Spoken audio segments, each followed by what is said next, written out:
YouTube channel ನೀವು ನೋಡ್ತಾ ಇದ್ದೀರಾ Sujatha Kannada YouTube channel. Friends, ನಿಮ್ಮೆಲ್ಲರಿಗೂ ಮತ್ತೊಮ್ಮೆ ಸ್ವಾಗತ. ಯಾರೆಲ್ಲ ಹೊಸದಾಗಿ ನನ್ನ ಚಾನಲ್ ನೋಡ್ತಾ ಇದ್ದೀರಾ ಸಬ್ಸ್ಕ್ರೈಬ್ ಮಾಡಿಕೊಂಡು ಸಪೋರ್ಟ್ ಮಾಡಿ ಅಂತ ಹೇಳ್ತಾ ನಾನು ಇವತ್ತು ಏನು ವಿಡಿಯೋನ ಶೇರ್ ಮಾಡ್ಕೊಡ್ತಾ ಇದ್ದೀನಿ. ನೀವು ನನ್ನ ವಿಡಿಯೋದಲ್ಲಿ ಏನು ನೋಡ್ಬೋದು ಅಂತ ಅಂದರೆ, ಒಬ್ಬರು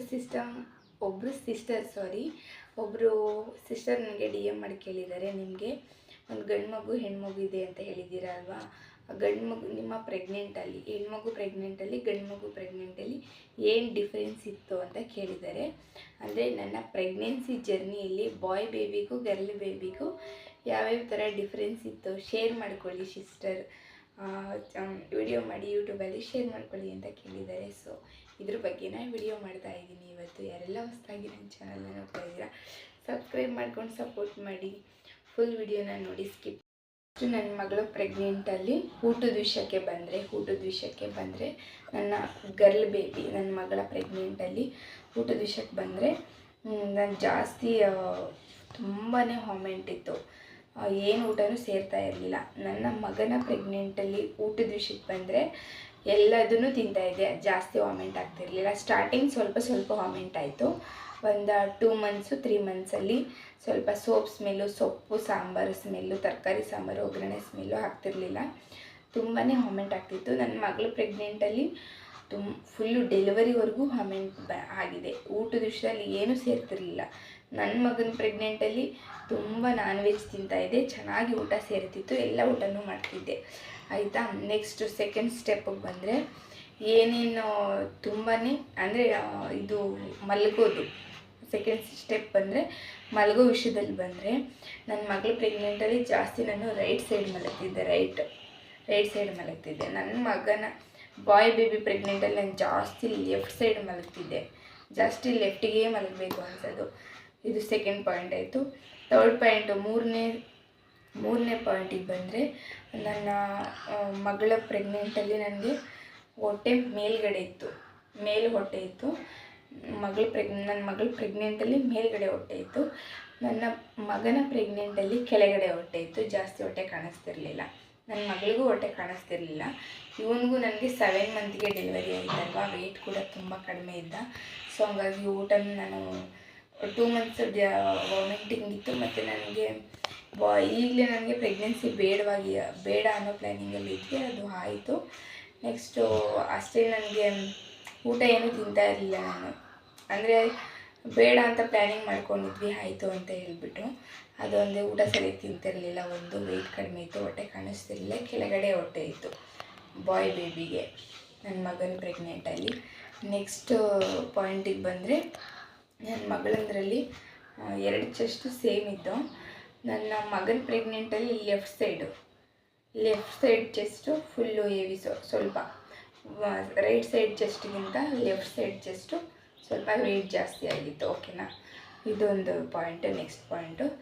ನೆಕ್ಸ್ಟು ನಾನ್ ವೆಜ್ಜು ತಿನ್ನೋ ವಿಷಯಕ್ಕೆ ಬಂದರೆ, ನಾನ್ ವೆಜ್ಜು ತಿನ್ನೋ ವಿಷಯಕ್ಕೆ ಬಂದರೆ, ನನ್ನ ಮಗಳ ಪ್ರೆಗ್ನೆಂಟಲ್ಲಿ ಜಾಸ್ತಿ ನನಗೆ ಮೊಸರನ್ನ ತಿನ್ನೋದು ಬಿಟ್ಟರೆ ಬೇರೆ ಏನೂ ಬೇಡ, ಬರೀ ಮೊಸರನ್ನೇ ಬೇಕು ಅನಿಸೋದು. ನನ್ನ ಮಗನ ಪ್ರೆಗ್ನೆಂಟಲ್ಲಿ ನನಗೆ ಬರೀ ನಾನ್ ವೆಜ್ಜೇ ಬೇಕು, ಬರೀ ಹುಳಿ ಬೇಕು, ಬರೀ ಖಾರ ಬೇಕು, ಮತ್ತು ಹುಣಸೆಹಣ್ಣು ಉಪ್ಪು ಹಾಕೋಬಿಟ್ಟು ಎಷ್ಟು ಕೊಟ್ಟರು ತಿಂತಾಯಿದ್ದೆ ನಾನು, ತುಂಬಾ ತಿಂತಿದ್ದೆ ಹುಣಸೆಹಣ್ಣು ಮತ್ತು ಖಾರ. ಮತ್ತು ತುಂಬ ನಾನ್ ವೆಜ್ ತಿಂತಾಯಿದ್ದೆ, ಕಬಾಬ್ ತುಂಬ ತಿಂತಿದ್ದೆ. ಈಗಲೂ ಅಷ್ಟೇ, ಅವ್ನು ಡೆಲಿವರಿ ಆದಮೇಲೆ ಬರೀ ಕಬಾಬ್ನೇ ತಿಂತಾರೆ. ಮತ್ತು ನನ್ನ ಮಗಳು ಅಷ್ಟೇ, ಈಗಲೂ ಮೊಸರನ್ನೇ ತುಂಬ ಇಷ್ಟಪಟ್ಟು ತಿಂತಾಳೆ. ಅವಳು ಹೊಟ್ಟೆಲಿದ್ದಾಗಲೂ ಅಷ್ಟೇ, ಪ್ರೆಗ್ನೆಂಟಲ್ಲಿ ನನ್ನ ಮಗಳ ಪ್ರೆಗ್ನೆಂಟಲ್ಲಿ ಬರೀ ಮೊಸರನ್ನೇ ತಿಂತಿದ್ದೆ ನಾನು. ಅದೇ ವೆಜ್ಜು ನಾನ್ ವೆಜ್ ಅಂತ ವಿಷಯ ಬಂದರೆ, ನನ್ನ ಮಗಳು ಪ್ರೆಗ್ನೆಂಟಲ್ಲಿ ಬರೀ ವೆಜ್ಜೇ, ಮೊಸರನ್ನ. ನಾನ್ ವೆಜ್ಜು ತಿಂತಿದ್ದೆ, ಅಂದರೆ ಅಷ್ಟು ಲೈಕ್ ಆಗ್ತಿರಲಿಲ್ಲ. ಬಟ್ ನನ್ನ ಮಗನ ಪ್ರೆಗ್ನೆಂಟಲ್ಲಿ ಬರೀ ನಾನು ನಾನ್ ವೆಜ್ಜೇ ತಿಂದಿರೋದು. 7 ಮಂತ್ ಡೆಲಿವರಿ ಆಗೋಷ್ಟರಲ್ಲಿ ಎಷ್ಟು ನಾನ್ ವೆಜ್ಜು, ಬರೀ ಯಾವಾಗಲೂ ಚಿಕನ್, ಮಟನ್, ಕಬಾಬ್ ಜಾಸ್ತಿ ತಿಂತಾಯಿದ್ದೆ. ನೆಕ್ಸ್ಟು ಅದೇ ಹುಣಸೆಹಣ್ಣು, ನನ್ನ ಮಗನ ಪ್ರೆಗ್ನೆಂಟಲ್ಲಿ ಹುಣಸೆಹಣ್ಣು ಜಾಸ್ತಿ ತಿಂತಿದ್ದೆ, ಹುಳಿ ಜಾಸ್ತಿ ತಿಂತಿದ್ದೆ. ನನ್ನ ಮಗಳದ್ರಲ್ಲಿ ಅಷ್ಟೇನು ಹುಳಿ ತಿನ್ನಬೇಕು ಅನಿಸ್ತಿಲ್ಲ, ಬರೀ ಮೊಸರು ಬಿಟ್ಟರೆ ಬೇರೆ ಏನೂ ಬೇಡ, ಬರೀ ಮೊಸರು ಅಷ್ಟೇ. ಮತ್ತು ನನ್ನ ಮಗಳ ಪ್ರೆಗ್ನೆಂಟಲ್ಲಿ ನಾನು ಜಾಸ್ತಿ ನಿದ್ದೆ ಮಾಡ್ತಿದ್ದೆ, ಯಾವಾಗಲೂ ಮಲಗಬೇಕು ಅನಿಸೋದು. ನನ್ನ ಮಗನ ಪ್ರೆಗ್ನೆಂಟಲ್ಲಿ ಆ್ಯಕ್ಟಿವ್ ಆಗಿರ್ತಿದ್ದೆ ನಾನು, ಕೆಲಸ ಮಾಡ್ತಾಯಿದ್ದೆ.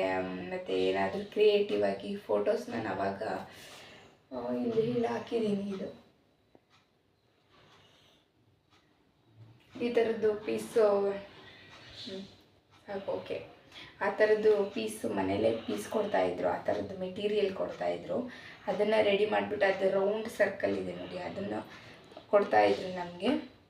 ನಾವು ಅದಕ್ಕೆ ಫೆದರು ಮತ್ತು ಸ್ಟೋನ್ಸು ಎಲ್ಲ ಹಾಕ್ಬಿಟ್ಟು ಕೊಡ್ತಿದ್ವಿ. ಒಂದು ಪೀಸಿಗೆ 10 ರೂಪೀಸ್ ಥರ ಒಂದು 20 ಪೀಸ್ ಮಾಡ್ತಾಯಿದ್ವಿ ನಾವು. ಅದನ್ನು ಕೆಲಸ ಮಾಡ್ತಿದ್ದೆ ನಾನು ಆವಾಗ. ನೆಕ್ಸ್ಟ್ ಬಂದರೆ ಬೇರೆ ಇನ್ನೇನು ಡಿಫ್ರೆನ್ಸ್ ಇದೆ. ಮತ್ತು ಸ್ಕ್ಯಾನಿಂಗ್ ಮಾಡಿಸಿದ್ವಿ, ನನ್ನ ಮಗಳದ್ದು ಸ್ಕ್ಯಾನಿಂಗ್ ರಿಪೋರ್ಟ್ಸ್ ಎಲ್ಲ ಇದೆ. ಇವಾಗ ನೋಡಿದೆ, ಒಂದೊಂದು ಮಿಸ್ ಆಗಿದೆ, ಒಂದೊಂದಿದೆ. ಅದಕ್ಕಿದ್ರೆ ಎಲ್ಲ ತೋರಿಸ್ಬೋದಿತ್ತು. ನನ್ನ ಮಗಂದು ನಾನು ಒಂದೇ ಸ್ಕ್ಯಾನಿಂಗ್ ಮಾಡಿಸಿದ್ದು. ನನ್ನ ಮಗನ ಪ್ರೆಗ್ನೆಂಟಲ್ಲಿ ನಾನು ಒಂದೇ ಸ್ಕ್ಯಾನಿಂಗ್ ಮಾಡಿಸಿದ್ದು ಫ್ರೆಂಡ್ಸ್. 3 ಮಂತ್ಸಿಗೆ ಒಂದ್ಸರಿ, 3 ಮಂತ್ಸಿಗೆ ಒಂದ್ಸರಿ ಮಾಡಿಸಿದ್ದೆ. ಮತ್ತು 6 ಮಂತ್ ಮಾಡಿಸಿದ್ದೆ. ನೆಕ್ಸ್ಟ್ 7th ಮಂತ್ಗೆ ನಾನು ಚೆಕಪ್ಪಿಗೆ ಹೋಗಬೇಕಿತ್ತು, ಡೆಲಿವರಿ ಆಗೋಯಿತು. ನನ್ನ ಮಗನ ಪ್ರೆಗ್ನೆಂಟಲ್ಲಿ 3 ಮಂತ್ಸು, 6 ಮಂತು, 9 ಮಂತ್ಸಿಗೆಲ್ಲ ಮಾಡಿಸಿದ್ದೆ ನಾನು. ಆಗ್ತಿದೆಯಾ? ಮಾಡಿಸಿದ್ದೆ. ಮತ್ತು ಇನ್ನೇನು ಡಿಫ್ರೆನ್ಸ್ ಇದೆ ಅಂತಂದರೆ, ತಿನ್ನೋ ಊಟ ಆಯಿತು. ನೀಟಾಗಿ ಹಿಡ್ಕೋ, ಅದು ಶೇಕ್ ಮಾಡಬೇಡ, ಓಕೆನಾ? ಕ್ಲಿಯರಾಗಿ ಬರ್ತಾ ಇದೆಯಾ? ಹಿಡ್ಕೋ, ಇನ್ನೊಂದು 5 ನಿಮಿಷ ಆಯಿತಾ? ನೆಕ್ಸ್ಟ್ ಇನ್ಯಾವುದು ಡಿಫ್ರೆನ್ಸ್ ಏನಿದೆ ಅಂದರೆ, ಊಟದ ವಿಷಯ ಆಯಿತು, ಯಾವ್ದು ಇಷ್ಟ ಅಂತ ಆಯಿತು, ಯಾವ ಸೈಡ್ ಮಲಗ್ತಿದ್ಯಾ ಆಯಿತು. ಮತ್ತು ಅದು ಚೆಸ್ಟು ಒಂದು ಲೆಫ್ಟು ವೆಯ್ಟ್ ಆಗಿತ್ತು, ಸ್ವಲ್ಪ ರೈಟ್ ಸೈಡು ನಾರ್ಮಲ್ ಆಗಿತ್ತು. ನೆಕ್ಸ್ಟ್ ಬೇರೆಂದರೆ ಇನ್ನೇನು ಡಿಫ್ರೆನ್ಸ್ ಇತ್ತು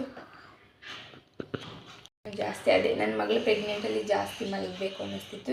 ಮುಂದ್ರಲ್ಲಿ ನಾನು ಜಾಸ್ತಿ ಓಡಾಡ್ತಾ ಇದ್ದೆ, ಕೆಲಸ ಮಾಡ್ತಿದ್ದೆ, ಓಡಾಡ್ತಿದ್ದೆ, ಏನಾದರೂ ಕೆಲಸ ಮಾಡ್ತಾನೆ ಇದ್ದೆ. ಇದೊಂದು ಇದೆ ಫ್ರೆಂಡ್ಸ್. ಬಾಯ್ ಬೇಬಿಗೂ ಗರ್ಲ್ ಬೇಬಿಗೂ ಡಿಫ್ರೆನ್ಸ್ ಇದ್ದಿದ್ದು ನನಗೆ.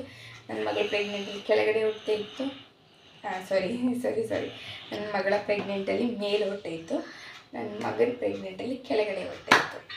ಇದೊಂದು ಡಿಫ್ರೆನ್ಸು, ಇದೊಂದು ಪಾಯಿಂಟು. ಮತ್ತು ಬೇರೆ ಇನ್ನೇನು, ಇದರಲ್ಲಿ ಎಲ್ರಿಗೂ ಒಂದೇ ಥರ. ಮತ್ತು ಇನ್ನೊಂದು ಪಾಯಿಂಟ್ ಏನಂದರೆ, ಪ್ರೆಗ್ನೆಂಟ್ಗಳು ಇದರಲ್ಲೇ ಡಿಸೈಡ್ ಮಾಡ್ಕೊಬಿಟ್ಟು ಒಂದೊಂದು ಮಗುಗೆ ನನ್ನ ಪ್ರೆಗ್ನೆಂಟ್ ಜರ್ನಿಯಲ್ಲಿ ಏನೇನು ಬಾಯ್ ಬೇಬಿಗೂ ಗರ್ಲ್ ಬೇಬಿಗೂ ನನ್ನ ಮಗಳಿಗೂ ಮಗನಿಗೂ ಏನು ಡಿಫ್ರೆನ್ಸ್ ಇತ್ತು ಅಂತ ಶೇರ್ ಮಾಡ್ಕೊಂಡಿದ್ದೀನಿ ಅಷ್ಟೇ.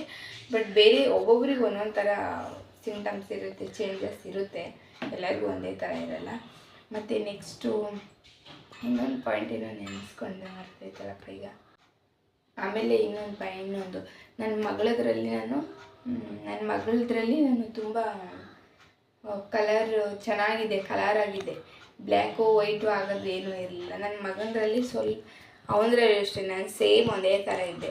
ಕೆಲವ್ರು ಹೇಳ್ತಾರೆ ಫ್ರೆಂಡ್ಸ್, ಏನು ಗೊತ್ತಾ, ಗರ್ಲ್ ಹೆಣ್ಪಾಪು ಆದರೆ ಬ್ಲ್ಯಾಕ್ ಆಗಿಬಿಡ್ತಾರೆ, ಪಿಂಪಲ್ ಬರ್ತವೆ, ಇಲ್ಲೆಲ್ಲ ಬ್ಲ್ಯಾಕ್ ಆಗುತ್ತೆ ಅಂತ ಹೇಳ್ತಾರೆ. ನಾನು ತುಂಬ ಹೆವಿ ದಪ್ಪ ಆಗಿದೆ ನನ್ನ ಮಗಳದ್ರಲ್ಲಿ. ನನ್ನ ಮಗನಿಗೆ ಅಂದರೆ 9 ತಿಂಗಳವರೆಗೂ ಇದ್ದಿದ್ರೆ ಗೊತ್ತಾಗ್ತಿತ್ತೇನೋ, ಅಂದರೆ ಬೇಗನೆ ಡೆಲಿವರಿ ಆಗೈತಲ್ಲ. ನಾನು ಹೊಟ್ಟೆಲಿ ಇದ್ದಾನೆ ಅಂತಲೇ ಗೊತ್ತಿಲ್ಲ, ನಾನು ಪ್ರೆಗ್ನೆಂಟ್ ಅಂತ ಯಾರೂ ಕಂಡುಹಿಡಿತಾನೆ ಇರಲಿಲ್ಲ. ಅವನು ಡೆಲಿವರಿ ಆದಾಗಲೂ ಹೆಂಗಿದ್ದೆ ಹಂಗೆ ಇದೆ. ನನ್ನ ಮಗಳದ್ರಲ್ಲಿ ಮಾತ್ರ ಇನ್ನೇನು ಡೆಲಿವರಿ ಟೈಮ್ ಬರ್ತಾ ತುಂಬ ದಪ್ಪ ಆಗಿಬಿಟ್ಟಿದ್ದೆ. ಆಮೇಲೆ ತುಂಬಾ ವಾಮಿಟಿಂಗ್ ಇತ್ತು ಇವಳದ್ರಲ್ಲಿ. ಊಟನೇ ಸೇರ್ತಿರಲಿಲ್ಲ, ಡೆಲಿವರಿವರೆಗೂ ನಾನು ವಾಮಿಟ್ ಮಾಡಿದ್ದೀನಿ. ಇದಾಗಿತ್ತು ಫ್ರೆಂಡ್ಸ್ ಇವತ್ತಿನ ವಿಡಿಯೋ. ಬಾಯ್ ಬೇಬಿಗೂ ಗರ್ಲ್ ಬೇಬಿಗೂ ಏನೇನು ಡಿಫ್ರೆನ್ಸ್ ಇತ್ತು ನನ್ನ ಪ್ರೆಗ್ನೆನ್ಸಿ ಜರ್ನಿಯಲ್ಲಿ ಅಂತ ಶೇರ್ ಮಾಡ್ಕೊಂಡಿದ್ದೀನಿ. ಇಷ್ಟ ಆದರೆ ಒಂದು ಲೈಕ್ ಮಾಡಿ, ಕಮೆಂಟ್ ಮಾಡಿ, ಶೇರ್ ಮಾಡಿ, ಸಬ್ಸ್ಕ್ರೈಬ್ ಮಾಡ್ಕೊಂಡು ಸಪೋರ್ಟ್ ಮಾಡಿ. ನೆಕ್ಸ್ಟ್ ಒಳ್ಳೆ ವಿಡಿಯೋದಲ್ಲಿ ಸಿಗುವ. ನಮಸ್ಕಾರ.